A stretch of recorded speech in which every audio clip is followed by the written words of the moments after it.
Alright, hello everyone. I'm back with question number 18 from the AP Physics C Mechanics multiple choice test that I've made 17 videos on so far. I'm going to make it all the way to the 35 mark with one video for every question. So this question is a continuation of this scenario. I'm going to read it again really quick. A solid disk of mass m and radius r freely rotate horizontally in a counterclockwise direction with angular speed omega about a vertical axis through its center with negligible friction. The rotational inertia of the disk is 1/2 mr squared, and an identical disk is suspended at rest above the first with their centers aligned. The second disk is dropped onto the first, and after a short time they rotate counterclockwise with the same angular speed uh, omega final. This is something I wrote during the last problem. You can discount that. So question 18 is asking us,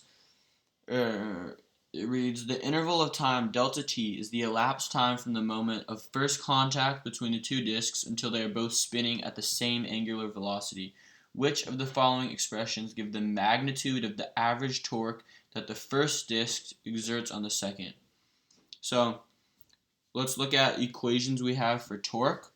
Torque is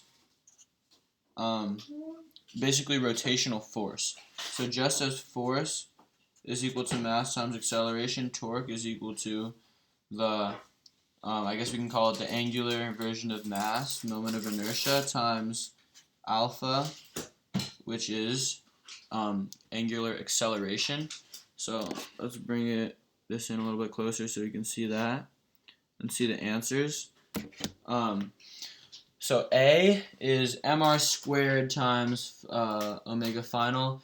B is mr squared times omega final over delta t. C is mr squared times omega final over 2 delta t. D is 2 mr squared times omega final over delta t. And E says it cannot be determined without knowing the nature of the forces between the two disks. So let's get right into solving this. So with this equation for torque, we're given I, right? Let's look for I. The rotational inertia of the disk is 1/2 mr squared. Let's take that. Torque is equal to 1/2 mr squared times alpha. Now, there's some different formulas we can think of for alpha. So alpha, rotational acceleration, you should think of it as, is one, it's the second derivative of like theta, or theta displacement. It's the first derivative of angular velocity, but those aren't really going to help us that much. The equation for angular acceleration that is going to be useful in this situation is alpha is equal to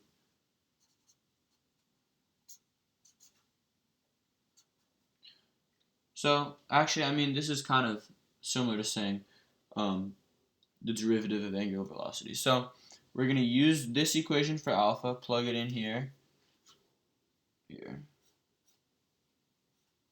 So, torque is equal to I, which is, in this case, 1/2 mr squared times alpha, which is omega final over delta t. And then we can really just multiply this out here pretty simply to get mr squared times omega final over 2 delta t, and that is our answer for torque, which is kind of a measure of the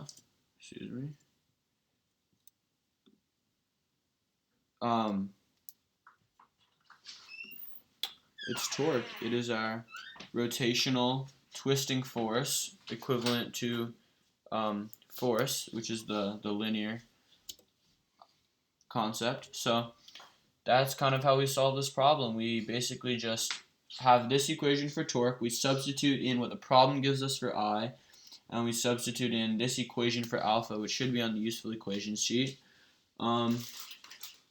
Yeah, and then simplify. So that's going to be it. Our answer is C right here.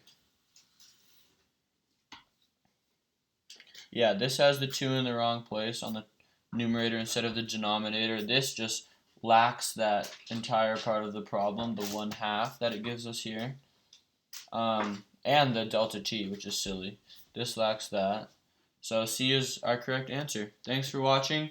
Check back in for problem number 19. Comment, like, all that good stuff. Thanks for watching.